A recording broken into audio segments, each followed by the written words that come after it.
This is the wall to those who fell in the Warsaw Uprising at the Warsaw Uprising Museum. Today, we meet a remarkable man, 10 when the Second World War broke out, 12 when he joined the underground, 13 when he was tortured by the Gestapo, 15 when he took part in the Warsaw Uprising itself. This is the remarkable story of Professor Julian Kulski. Join me on Poland Daily History as we look at this remarkable man's story and his remarkable life.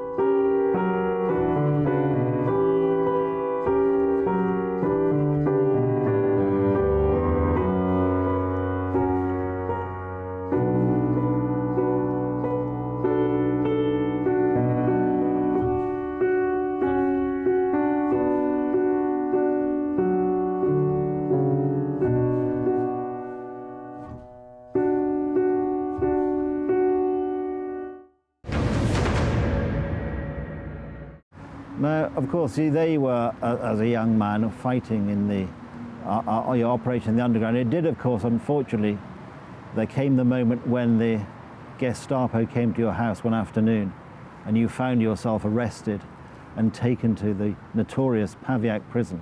I mean, how was that? That must have been immensely frightening. Well, it certainly was, but Ludwig trained me in case this happened. He knew that sooner or later this would happen to me, and I was trained how I should act as a prisoner under interrogation. But there were 4 people who lived in the house with Ludwig. Ludwig, his mother, and 2 Stefa, who was his girlfriend, and her sister, who was a member of the Osakosa. And all of this started with the arrest of the 98 members of Osakosa who were participating in the wedding of two of the officers in the Church of Three Crosses. And Ola was tortured, and she finally, after 2 weeks, she committed suicide. We all had the cyanide pills, and so on the first day when we heard that Ola was arrested, Ludwig left the home and I left the home. So we were away for about 2 weeks. But then Stefa called on the telephone, said that Ola is dead, was crying, that it was safe for me to come back to Chojnacki Street. So I did in the morning, and in the afternoon there was big knocking on the door. It was the Gestapo, and they came looking for Ludwig, I think. But I was told to try to jump into the Żoliborz Park from the balcony, and I was opening the French doors, and then out the side of my eye, I saw the machine gun pointed at me, so I put my hands up, and I surrendered. And that was my first moment as having lost really freedom, because we still had partial freedom as kids. Of course, yes. Yeah. And you were taken to Pawiak prison, and then you were in a cell with 3, I think you say in the book, 3 other prisoners. Well, there were more than that, I think, about 5 for a single cell. Right. The reason I know it was 5 or 6, because when we slept at night, we had to turn all at the same time, like sardines. Yes, but, so they took me down to Chojnacki. There was a big, beautiful, open 6-wheel Mercedes, and they stuck me in the middle, and then they had machine guns, a machine pistol on both sides. So it was serious, I knew. And one of the things which terrified me when we came into the prison, there were double gates. First, the first gate opened, the car would go in, and on both sides were German shepherds, and they were absolutely horrible. I was more scared of these dogs because they were trained to hunt prisoners. Then I was taken in, and one of the next thing that really upset me very much is because they shaved my hair, and I was very proud of the big thing. And all I was worried about, I wasn't worried about losing my window. How am I going to have dates? I was really popular in Żoliborz, and I felt that if I survived, there would be no life for me. Yes. And then you were taken from the prison to the Gestapo, the notorious Gestapo headquarters in Alea Schucha, and interrogated. Well, they were really looking for Ludwig. They knew that he lived there. Right. They found that much from Ola and from other people.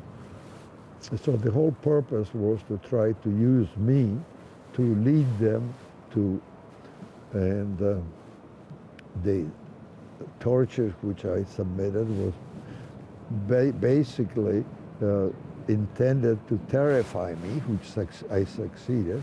But this is what I owe a debt to Ludwig, because he prepared me for it.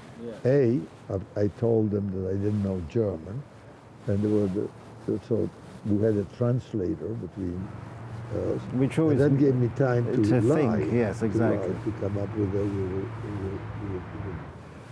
and but a couple of times, even during the interrogation, I got hit on the back of the head because they knew that, well, they had a big album of photographs of all the members of the resistance, and they had me go through it and see if my eyes would stop at someone that I know.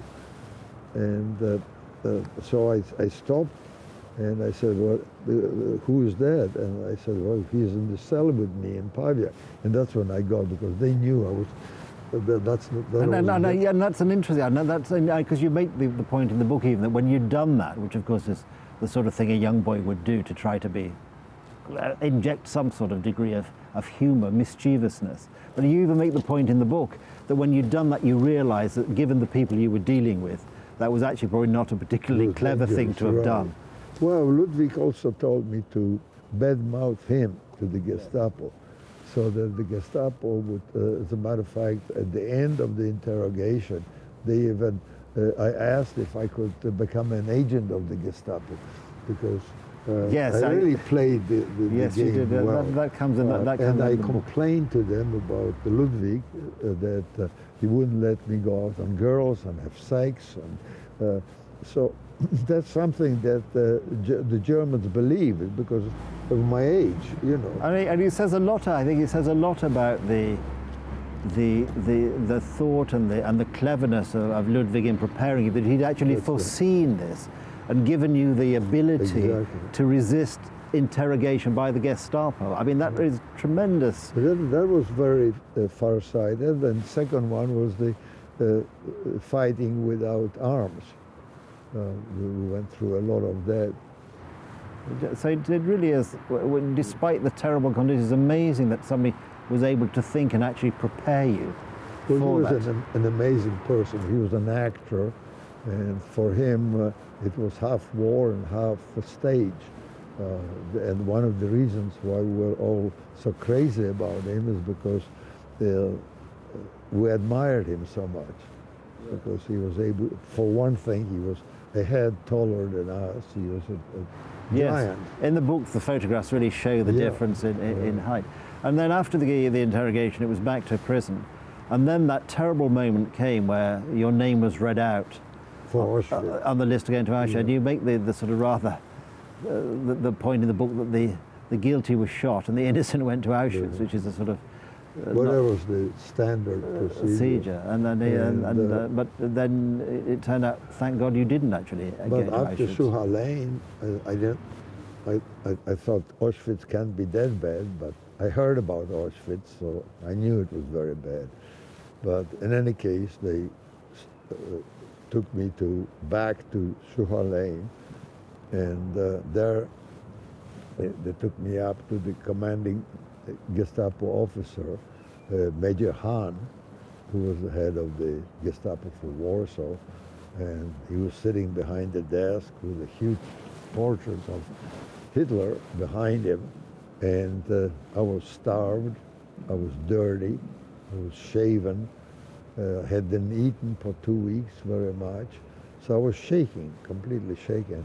But in front of the desk, I saw two people, my father and his translator, Dr. Kipa, and I had a little interrogation by Major Hahn. He said, he knows that I'm guilty, but he said, because of